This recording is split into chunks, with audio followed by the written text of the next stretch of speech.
Hola, bienvenidos y bienvenidas al canal. Si no estás suscrito te puedes perder mucho contenido de valor. Es un placer tenerte aquí. Te recomiendo tener el libro que vas a escuchar en formato digital o físico, para que puedas leerlo a la par conmigo. Ajusta la velocidad de reproducción a la que te sientas más cómodo o cómoda y prepárate para disfrutar y aprender todo lo que este libro tiene para ofrecerte. Recuerda que puedes encontrar el enlace para adquirir el libro en la descripción. Comprar desde el enlace es una gran manera de apoyar al canal y permitirme seguir creando contenido de calidad para ti. Disfruta de la lectura y del viaje que estás a punto de emprender. ¿Comenzamos? El arte de empezar 2.0, la guía definitiva para empezar cualquier negocio en el mundo 2.0, por Kei Kawasaki. Parte 1. Concepción. Capítulo 1. El arte de empezar. La fase más emocionante que puedes escuchar en el campo de la ciencia, en el pregón, la de pregonar nuevos descubrimientos, no es Eureka, lo encontré, sino es divertido. Isaac Asimov. GIEC. Grandes ideas para grandes cosas. Es mucho más fácil hacer las cosas bien desde el principio que tener que ir poniendo parches para solucionarlas después. En esta fase es cuando se crea el ADN de la startup, el código genético, que es permanente. Presta atención a unos pocos temas importantes y conseguirás construir unos buenos cimientos que te permitirán luego tener libertad para concentrarte en los grandes retos. El presente capítulo explica cómo empezar la startup. Responde preguntas sencillas. Existe el mito de que las personas y las empresas de éxito empiezan con ambiciones grandiosas, lo que implica que, para alcanzar el éxito, los emprendedores deberían plantearse de entrada objetivos megalómanos. Pero es precisamente al contrario. La experiencia me ha dado a entender que las grandes empresas empiezan formulándose preguntas muy sencillas. ¿Y entonces qué? La pregunta surge cuando detectamos o predecimos una tendencia y nos preguntamos acerca de sus consecuencias. Funciona como sigue. Todo el mundo tendrá un teléfono inteligente con cámara y acceso a Internet. ¿Y entonces qué? Pues entonces, para la gente, podrá hacer fotografías y compartirlas. ¿Y entonces qué? Pues que deberíamos crear una app que permita a la gente subir las fotos, puntuar las fotos de las demás y publicar comentarios. Y voilà, aparece Instagram. ¿Verdad que es interesante? Este método está impulsado por la curiosidad intelectual y el descubrimiento casual.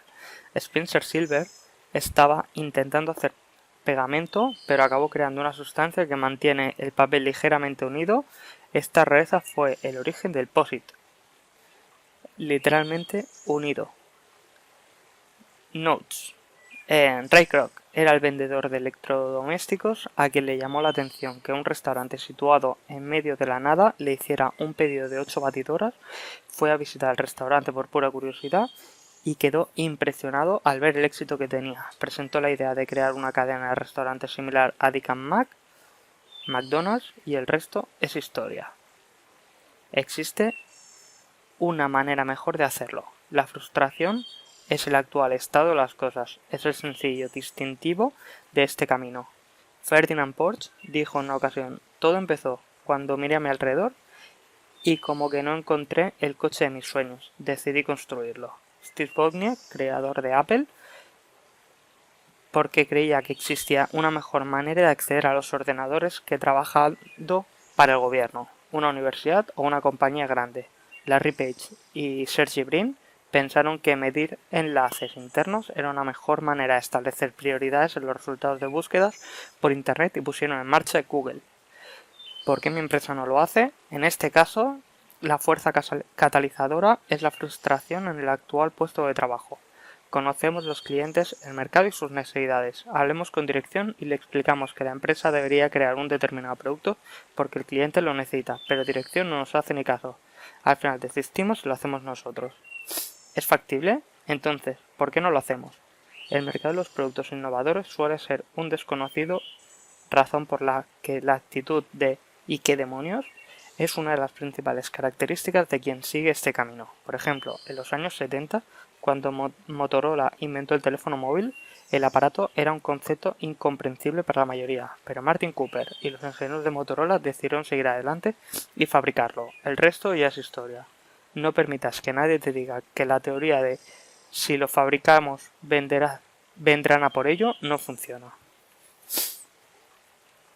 La génesis de las grandes empresas está en el deseo de querer dar respuesta a preguntas sencillas que cambian el mundo, no en el deseo de hacerse rico.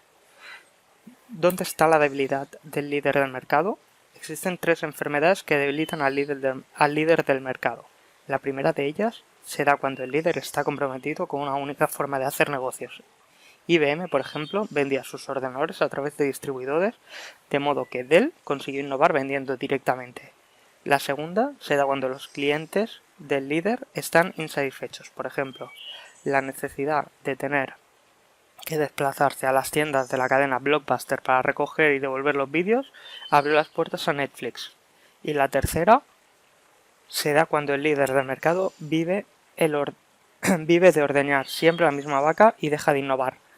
Esto fue lo que hizo vulnerable a Microsoft Office frente a Google Docs. La pregunta, ¿cómo podemos ganar dinero a expuertas? No cabe en el juego. Llámame idealista, pero la génesis de las grandes empresas está en el deseo de querer dar respuesta a preguntas sencillas que cambian el mundo, no en el deseo de hacerse rico.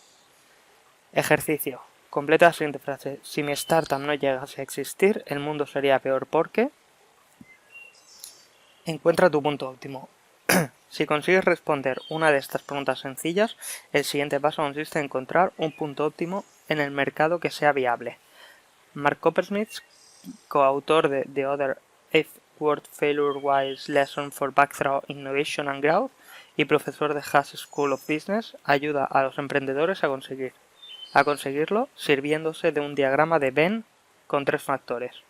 Experiencia es la suma total de lo que tú y los demás fundadores podéis hacer, a pesar de que cabe la posibilidad de que todavía no dispongáis de un equipo completo para crear algo e iniciar una startup. Es necesario poseer un conocimiento y unas habilidades fundamentales. Oportunidad. Hay 2 tipos de oportunidades, un mercado existente y un mercado potencial. Cualquiera de los 2 es correcto, pero lleva a cabo esta estimación de cuál sería el tamaño real del mercado en unos años. Si la gente roba banco y no tiene artículos de segunda mano es por alguna razón. Hay momentos, sin embargo, en los que hay formas de demostrar que la oportunidad existe y simplemente hay que creer en ella. Pasión. Este es complicado, puesto que no está claro si la pasión es la que genera el éxito o el éxito es la que genera la pasión. Todo el mundo asume que la primera afirmación es la que funciona, pero seamos francos, emocionarse con un negocio que despega es muy fácil, y por ello estimo que la segunda afirmación también podría ser válida. Así, y todo alcanzar el éxito puede llevar mucho tiempo, motivo por el que es mucho mejor que no aborrezcas aquello a lo que te dedicas. No quiero que te quedes con la impresión de que al principio los 3 factores son necesarios o evidentes. Incluso si dispones de al menos 2 de esos factores, lograrás desarrollar el tercero y si te esfuerzas, lo conseguirás. Encuentra compañeros del alma. El siguiente paso consiste en encontrar compañeros del alma que te acompañen en la aventura. Piensa en Bilbo Bolsón, del Señor de los Anillos. A la gente, sin embargo, le encanta la idea de innovar en solitario. Thomas Edison, la bombilla, Steve Jobs, Macintosh, Henry Ford, el Forti, Anita Roddick, The Body Shop y Richard Branson, Virgin Airlines. Se equivocan. Las empresas de éxito suelen empezar y alcanzar el éxito con la contribución de al menos 2 amigos del alma. Después, la gente suele reconocer a uno de los fundadores como el innovador, pero para que la nueva iniciativa funcione hace falta un equipo. El primer seguidor es lo que transforma el loco solitario en líder. Para ilustrar el concepto, Derek Sivers, fundador de CDBay, enseñó un vídeo en la conferencia de TED 2010 que empieza con una persona que baila sola en la pista, se le suma una segunda, luego una tercera y la acumulación acaba convirtiendo aquello en un festival de baile a gran escala. Según Silvers, el primer seguidor desempeña un papel importante porque aporta credibilidad al líder. Los seguidores que llegan a continuación emulan al primer seguidor, no solo al líder. Según sus palabras, el primer seguidor es lo que transforma el loco solitario en líder.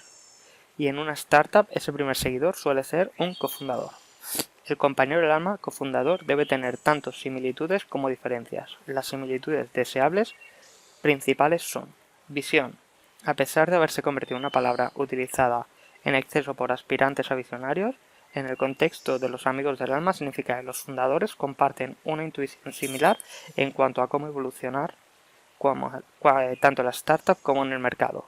Por ejemplo, Si un fundador cree que el ordenador seguirá siendo una herramienta de negocio básica para las organizaciones de gran tamaño y el otro cree que el futuro son los ordenadores personales pequeños, baratos y fáciles de utilizar, al alcance de todo el mundo, no formarán una buena pareja. Tamaño. No todo el mundo desea construir un imperio. No todo el mundo quiere vivir inmerso en los negocios. Las expectativas, buenas o malas, no existen. Solo existen expectativas que coinciden o no coinciden. Esto no significa que los fundadores tengan que saber de entrada qué quieren, pero siempre es mejor que hablen el mismo idioma. Compromiso. Los fundadores deberían compartir un nivel similar de compromiso que ocupa el primer lugar en las prioridades de la startup, la familia o la vida equilibrada. Conseguir una startup funciona si los fundadores tienen prioridades distintas es complicado. Si uno de los fundadores quiere trabajar 2 años para luego venderla rápidamente y el otro crea una startup para subir durante décadas, habrá problemas. En un mundo ideal, los fundadores suelen crear el acuerdo de subirse al barco durante mínimo 10 años. Las diferencias deseables más destacadas son experiencia. Una startup necesita como mínimo una persona para crear el producto, Steve Wozniak, y otra persona para venderlo, Steve Jobs. Para construir una gran empresa, los fundadores deben complementarse. Orientación. Hay a quien le encanta perderse en los detalles, a otros les gusta ignorar los detalles y preocuparse por la visión global. Para alcanzar el éxito, una startup necesita ambos tipos de personalidades. Puntos de vista. Cuanto más puntos de vista, más felices, y con ello me refiero a mayores y jóvenes, ricos y pobres, hombres y mujeres, ciudad y campo, ingeniería y ventas, técnicos y artísticos, musulmanes y cristianos, heterosexuales y homosexuales. Finalmente, unos breves consejos sobre los cofundadores. No te precipites. Los fundadores pueden acabar trabajando juntos durante décadas. Elígelos, por lo tanto, igual que elegirías a tu pareja, siempre y cuando no seas un divorciado en serie. Es mejor tener pocos fundadores que demasiados. Romper con fundadores, igual que con parejas, es complicado. No incorpores fundadores solo para mejorar la financiación. La razón de incorporar más fundadores y empleados de todo tipo, de hecho, pero muy especialmente fundadores, es fortalecer la startup y aumentar sus posibilidades de éxito. Formúlate la siguiente pregunta. ¿Contrataría este tipo si no necesitarás financiación? Si la respuesta es no, no cometas la locura de contratarlo. Supón lo mejor, pero planifica para lo peor. Los equipos de fundadores se mantendrán a pasos constantes. Tu startup podría ser la excepción, pero por si acaso, haz que todo el mundo, incluso tú, adquiera los derechos de venta sobre las acciones con el paso del tiempo, para de este modo impedir que la gente se marche antes de 4 años, posea grandes cantidades de acciones. Crea algo con sentido. Ahora coge tu respuesta a la pregunta sencilla, al punto óptimo y a los compañeros del alma y supón que alcanzas el éxito. Sométete entonces a un examen más. ¿Tiene sentido tu startup? Y cuando hablo de darle un sentido a una startup no me refiero a convertirla en una máquina de obtener dinero, poder o prestigio. Que una startup adquiera un sentido no significa crear un lugar encantador donde trabajar con comida gratis, pistas de voleibol, mesas de ping-pong y perro. Que una startup adquiera un sentido significa ayudar a convertir el mundo en un lugar mejor. Si creas algo con sentido, seguramente también crearás dinero. Soy consciente de que una pregunta difícil de responder cuando se trata de un par de tipos que viven encerrados en un garaje escribiendo software o fabricando artilugios raros, piensan que también en la dificultad de comprender cómo nacen las bellotas de los robles, y ni siquiera en tus sueños más descabellados consigues imaginarte cómo tu startup podría hacer del mundo un lugar mejor donde vivir. Es muy posible que no estés pensando en una empresa capaz de hacer girar el planeta en otro sentido. Crea un mantra. El siguiente paso consiste en crear un mantra de 3 o 4 palabras que sirva para explicar el sentido de tu startup pretende tener. La definición de mantra que ofrece el American Heritage Dictionary of the English Language y que aquí se traduce funciona a la perfección para las startups. Fórmula verbal sagrada que se repite en una oración, la meditación o el conjunto, una invocación a un dios, un hechizo mágico o una sílaba o fragmento de escrito cuyo contenido es potencialmente místico. A continuación te presento 5 ejemplos, algunos hipotéticos que ilustran el poder de un buen mantra para comunicar el sentido de las empresas. Auténtico rendimiento deportivo. Nike, diversión, familia y entretenimiento. Disney, momentos reconfortables diarios. Starbucks, democratizando el comercio. eBay, fuerza para emprendedores creativos. Etsy. Los ejemplos expuestos ilustran las 3 características más importantes que debería tener un mantra. Brevedad. Los mantras son cortos, atractivos y recordables. El mantra más corto es el compuesto por una única palabra en el hindi. Om. La declaración de objetivos de la empresa, lo que se conoce como misión, son largas, aburridas y olvidables. Desde el consejero delegado hasta el recepcionista, todo el mundo debe saberlo. Basta con comprar la efectividad del mantra de Starbucks. Momentos reconfortables diarios. Con su misión, establece Starbucks como el principal proveedor del mejor café del mundo y crecer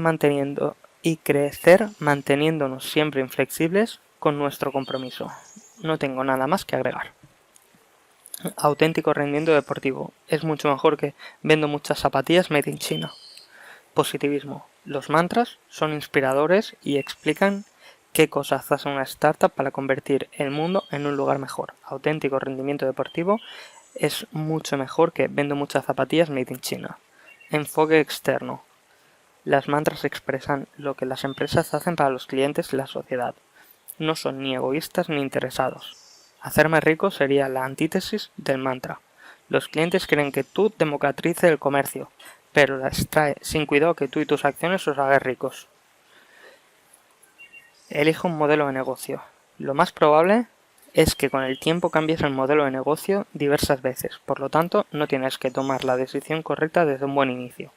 Sin embargo, iniciar una conversación sobre el tema es importante porque sirve para que todo el mundo adopte la mentalidad de la que hay que ganar dinero. Todos los empleados de la startup tendrían que comprender que o a la empresa gana dinero o muere. Un buen modelo de negocio te obliga a responder a 2 preguntas. ¿En los bolsillos de quién está el dinero que necesitas? ¿Cómo lo harías para conseguir que ese dinero vaya a parar a tu bolsillo? Tal vez estas preguntas carezcan de sutileza, pero ganar dinero no es precisamente un proceso sutil. Articulada de un modo más elegante, la primera pregunta tiene que ver con identificar a tu cliente y sus necesidades. La segunda pregunta, con crear un mecanismo de ventas que garantice que tus ingresos superen tus gastos. La mejor lista de modelos de negocios que he encontrado aparece en el libro que se titula The Art of Profitability de Adrian Sliwotsky. Estos son mis favoritos. Solución individualizada. Consiste en realizar una inmersión profunda en los problemas de los clientes y en hacer todo lo necesario para que sean felices. Con el tiempo, una startup puede incorporar relaciones profundas con otras entidades para conseguir unas ventas totales importantes, pero cada nuevo cliente implica un combate cuerpo a cuerpo. Sliwotsky lo denomina la solución del cliente. Multicomponentes. Según Sliwotsky, Coca-Cola encarna este modelo. Coca-Cola vende en supermercados, tiendas de barrio, restaurantes, máquinas de vending. El mismo producto se vende en distintos entornos a distintos precios por litro. Líder de mercado. Apple personifica el modelo de negocio del líder de mercado. Un líder de mercado es el que crea los productos más innovadores y atractivos. Esta posición permite a la startup cobrar un recargo por sus productos, pero debe trabajar brutalmente duro para alcanzar y luego mantener esta posición. Componente valioso. Intel y Dolby no venden sus productos directamente al consumidor, pero sus productos son componentes muy valiosos en los dispositivos en los que lo incorporan. Intel suministra chips a muchas compañías informáticas. Dolby suministra la tecnología de compresión de audio y reproducción de sonido a muchos fabricantes del sector de audio y vídeo. Conmutador. Sliwotsky explica este término para describir compañías como De Beers cuando controlaba el suministro de diamantes. Este modelo de negocio implica diversos retos. Conseguir el control del suministro y convencer al público de que ese control es deseable y no está sujeto a conflictos antimonopolio. Impresora y tóner.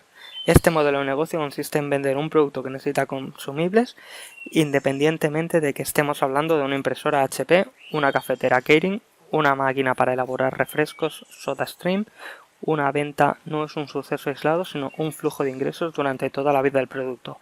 El concepto se podría aplicar asimismo en las startups que venden software y cobran luego las actualizaciones y el servicio técnico. Es lo que Sliwowski denomina modelo postventa. Y existen aún más modelos de negocio atractivos. Freemium. El modelo freemium consiste en regalar servicios hasta cierto punto. Cuando los clientes quieren más características, más capacidades o eliminar la publicidad, tienen que pagar.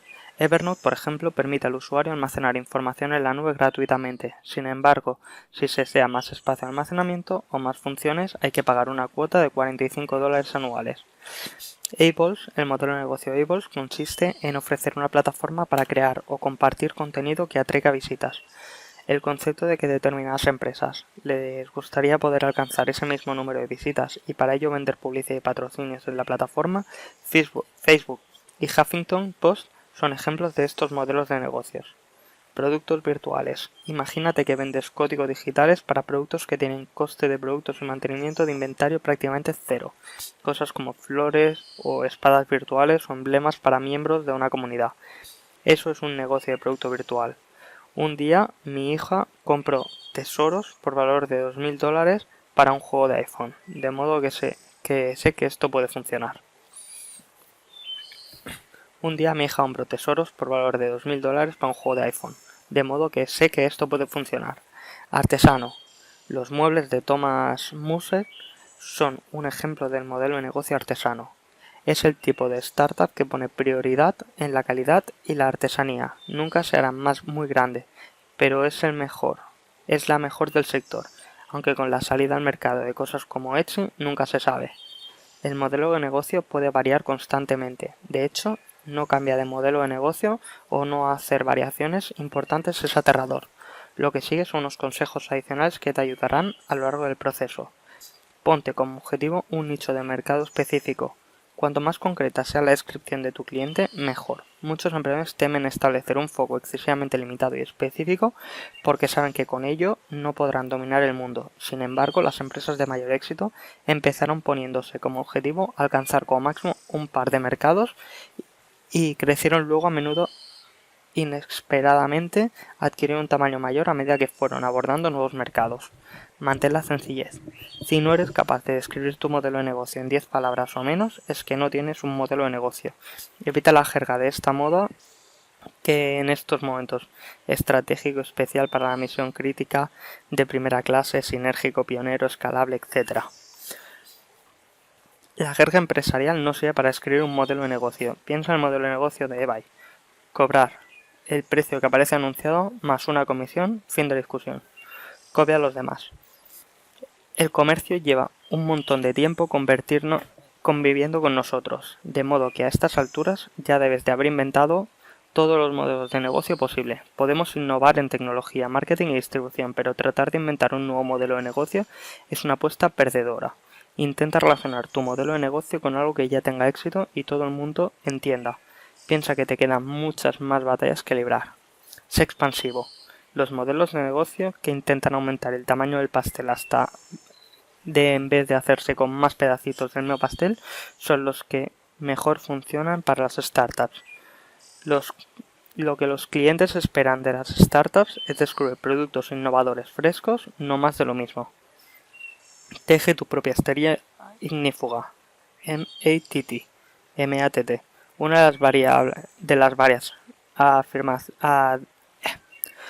las varias definiciones del American Heritage Dictionary of English of England ofrece de la palabra esterilla es entramado de cuerdas o alambres que se coloca sobre un material encendido para impedir que los rescoldos se extiendan.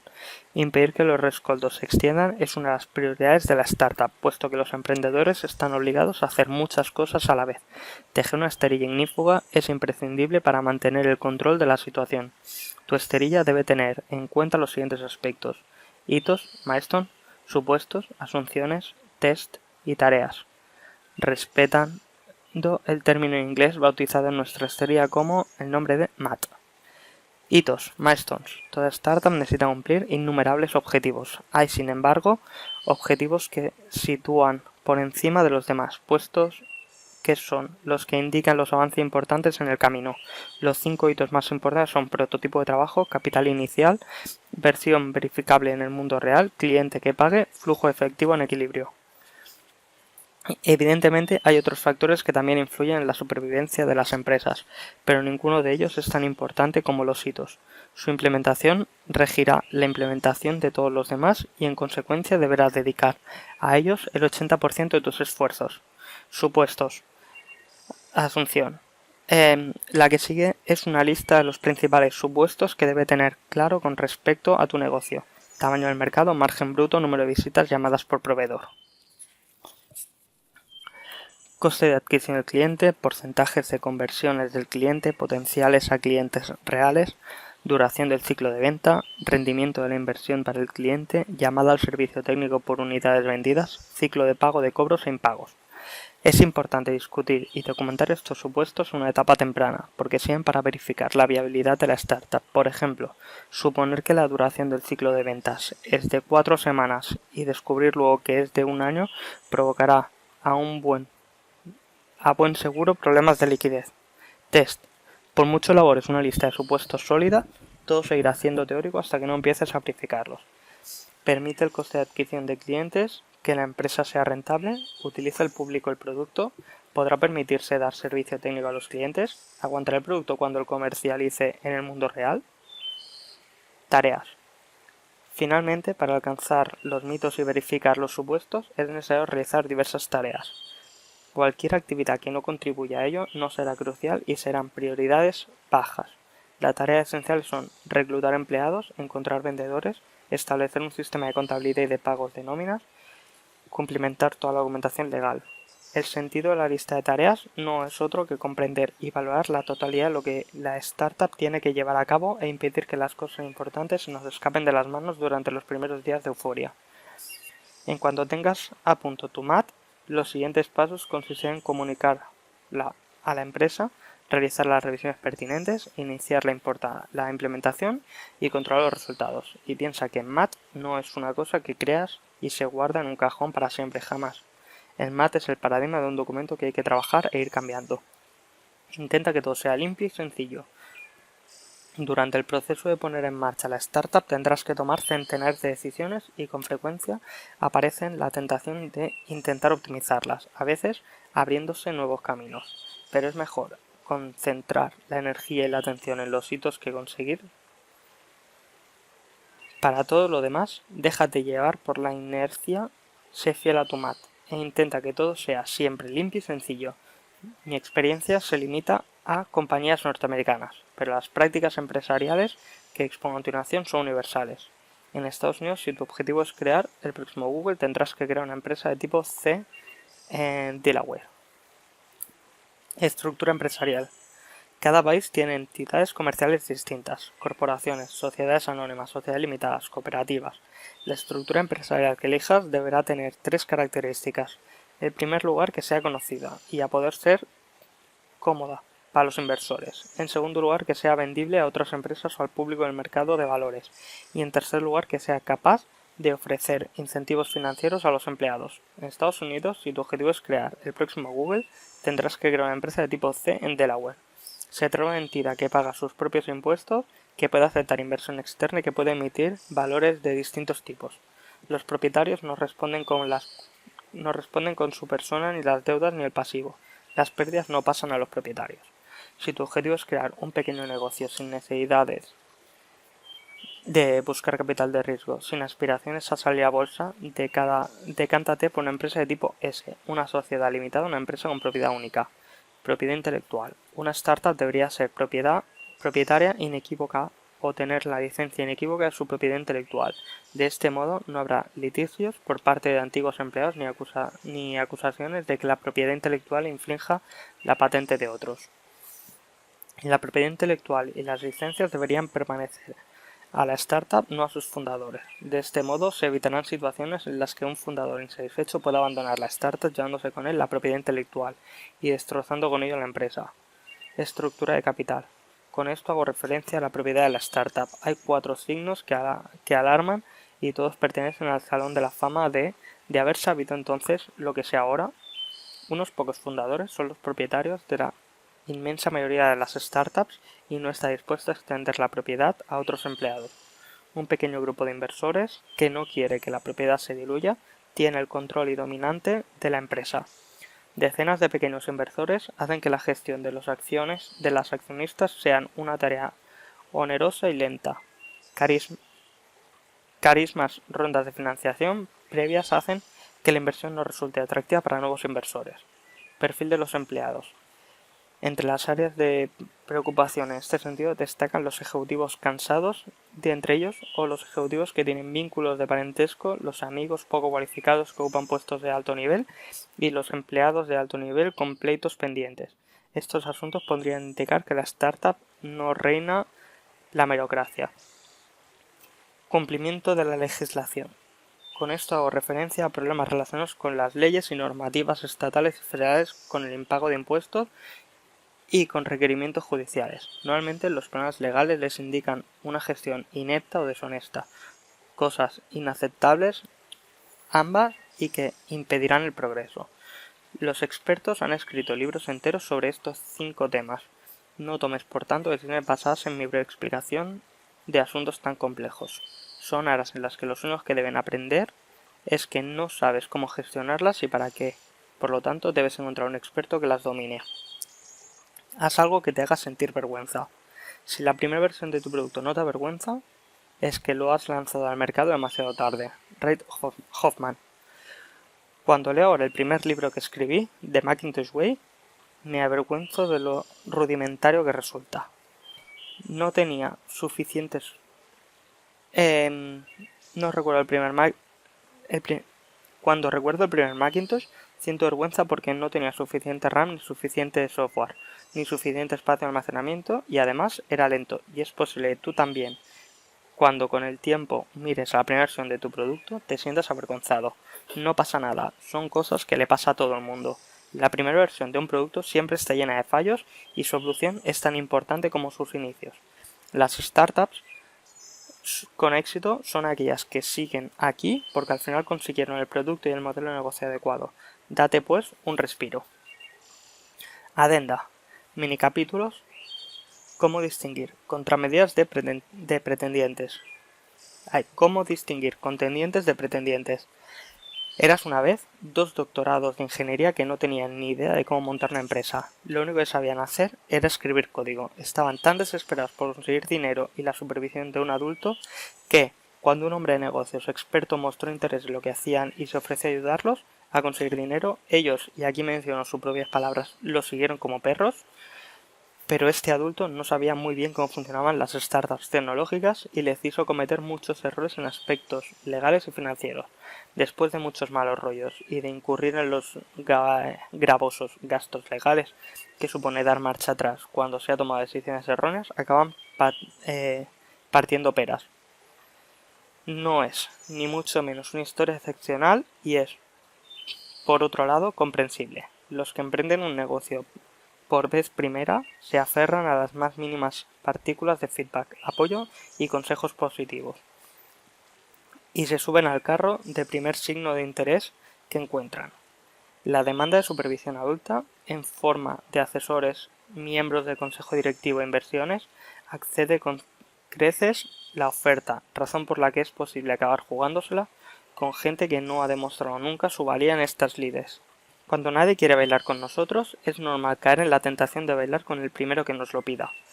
La gente en su día puso en marcha su propia empresa o que ha trabajado en una compañía antes que esta entrará en el proceso de una OPA. Puede ofrecer buenos consejos. La gente que nunca ha puesto en marcha una empresa o que ha incorporado una empresa después de que saliera a bolsa probablemente no podrá. Los ejecutivos con experiencia, con éxito y con grandes conocimientos de grandes empresas ni tienen que comprender necesariamente los entretejidos de una startup ni capital de riesgo. Por ejemplo, ¿crees que un vicepresidente de Microsoft que llegó precedente de McKinsey tiene idea de cómo poner en marcha una empresa? A continuación te presento el test de C, coeficiente de emprendimiento, que sirve para diferenciar a los contendientes de los pretendientes. Las preguntas te ayudarán a identificar a los asesores, miembros de la junta directiva, inversores, si acaso tiene el lujo de poder elegir entre muchos inversores, más adecuados. 1. ¿Qué tipo de empresa deberíamos constituir? Respuesta deseada, una empresa de tipo C, siempre y cuando su puesto sea el objetivo de crear el próximo Google. 2. ¿En qué estado de Estados Unidos deberíamos registrarlo? La respuesta deseada, Delaware. 3. ¿Tiene que ser inversores acreditados nuestros inversores? Respuesta deseada, sí. Respuesta que debería dar miedo, no. 4. ¿Deberían dos fundadores dividir la empresa por la mitad? Respuesta deseada, no. Habría que reservar un 25% para futuros empleados y un 35% para las primeras dos rondas de inversiones, lo que dejaría un 40% a dividir entre los inversores. 5. ¿Qué deberíamos vender a los inversores? ¿Acciones normales o preferentes? Respuesta deseada, preferentes. 6. ¿Deberían todos los empleados, incluyendo los fundadores, pasar por un proceso de adquisición de derechos de venta de sus acciones? Respuesta deseada. Sí, todo el mundo debería pasar por el proceso para impedir que alguno de los fundadores abandone la empresa al cabo de pocos meses, llevándose con él un porcentaje importante de la misma. 7. ¿Deberíamos pagar a los consultores con acciones? Respuesta deseada. No, las acciones son para los empleados, que seguirán en la empresa a largo plazo, y no para los consultores cuyo compromiso es a corto plazo. Si no puedo permitirme pagar consultores, haz tú mismo su trabajo. 8. ¿Podemos pedir un préstamo bancario para poner en marcha el negocio? Respuesta deseada. No. Si se trata de una empresa de carácter tecnológico, este tipo de empresas no posee activos líquidos que utilizan a modo aval. 9. Para conseguir el capital inicial deberíamos recurrir a un banco de inversión, un agente de bolsa o un intermediario. Respuesta deseada. No. Los business angels y los inversores de capital de riesgo consideran unos negados a aquellos emprendedores que en sus primeras fases recurren a un banquero, un agente de bolsa o un intermediario. 10. ¿Cómo tendría que ser nuestra proyección de beneficios a 5 años para conseguir atraer inversores? Respuesta deseada. Aunque ningún inversor le da credibilidad a la proyección, debería ser lo más parecida posible a la de cualquier empresa del tipo similar que haya alcanzado el éxito. Y por otro lado, no aceptes dinero de aquellos inversores que se crean sus proyecciones, puesto que con ello estarán demostrando que son unos ineptos. 11. ¿Qué plazo de tiempo debería abarcar nuestro plan de negocio? Respuesta deseada. No es necesario que redactes un plan de negocio. Lo que tienes que hacer es buscar clientes. 12. ¿Podría recomendarnos a alguien más que pudiera hacer un buen asesor? Respuesta deseada. Por supuesto. Mi experiencia es limitada, pero elaboré un listado de otras posibilidades. Respuesta no deseada. No necesitéis a nadie más. Yo sé todo lo que necesitéis, todo lo que ustedes necesitan saber. 13. ¿Crees que necesitamos un consejero delegado? Respuesta deseada. Tal vez algún día sí, pero por el momento lo que de verdad necesitáis ahora es un gran producto. 14. ¿Deberíamos recurrir a los servicios de un cazador de talentos para reclutar a nuestros empleados? Respuesta deseada. No. En esta primera fase no tendréis dinero necesario para ello y no podéis permitiros gastar lo poco que tenéis en pagar los servicios de un cazador de talentos. 15. ¿Qué debemos decirle a los inversores cuando nos preguntan acerca del valor de tasación de la empresa? Respuesta sea averiguad lo que 3 o 4 inversores consideran adecuado y luego conseguir más demanda del mercado para aumentarlo. Respuesta incorrecta. Ponerlo en valor alto y negociar luego a la baja.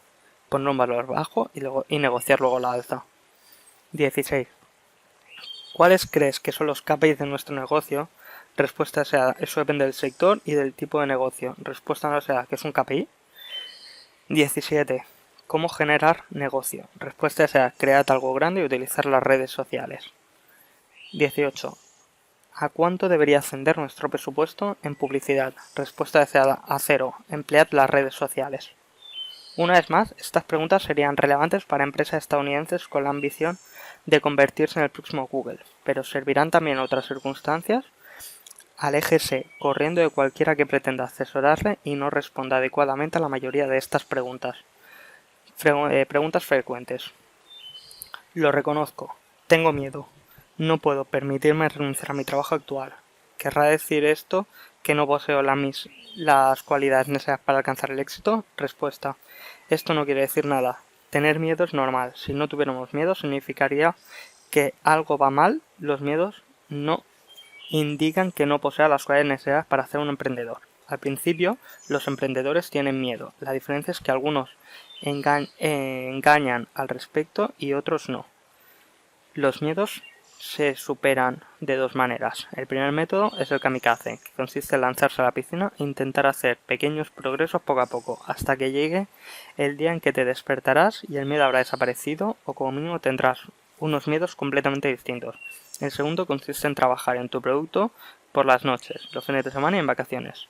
Avanza todo lo que puedas e intenta poner a prueba el concepto y luego da el salto. Pregúntate qué es lo peor que podría pasar. Seguramente no será tan malo. Pregunta: ¿debería compartir mis ideas secretas con alguien más que no fuera mi perro? Respuesta: la única cosa peor que un emprendedor paranoico es un emprendedor paranoico que habla con su perro. Si discutes tu idea con la gente, generas muchas más cosas que perderás. Además, si discutiendo tu idea ves que es indefendible, querrá decir que la idea no tiene sentido. Tener ideas es muy fácil, lo complicado es implementarlas. Mi hipótesis es que cuanto más insiste un emprendedor en establecer un contacto de confidencialidad, menos viable es su idea. Después de pasar varias décadas trabajando con startups de Silicon Valley, jamás he tenido noticias de una compañía que robara una idea y luego la implementara bien. Pregunta: ¿en qué punto de mi proyecto debería empezar a comentar con la gente lo que estoy haciendo? Empieza enseguida. De este modo estará reflexionando constantemente sobre la idea. Una tarea que se ejecuta tanto en primero como en segundo plano. Con cuanta más gente hables, más enriquecedora tus reflexiones. Por lo contrario, si te limitas a mirarte el ombligo, lo único que verás es una acumulación de pelusilla. Pregunta: creo que tengo una gran idea, pero no tengo un perfil empresario.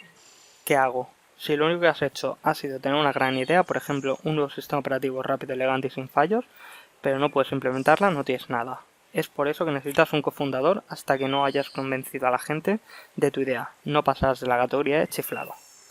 Pregunta: ¿cuándo debería plantearme empezar a parecer una empresa de verdad? Es decir, con tarjetas de visita, un membrete y una oficina. Respuesta: tiene un orden de prioridades erróneo. Lo que deberías plantearte es tener un prototipo que funcione. Una empresa de verdad es aquella que tiene algo que vende, no una organización donde la gente tiene tarjeta de visita y membretes. Pregunta: ¿necesito tener un MBA para emprender un negocio? Respuesta: en absoluto. Y eso que yo tengo un MBA. Los MBAs se necesitan para satisfacer las necesidades del jefe. En el caso de una startup, el jefe eres tú. Es mejor pasar 2 años en las trincheras sacando mierda que cursando un máster en administración de negocios.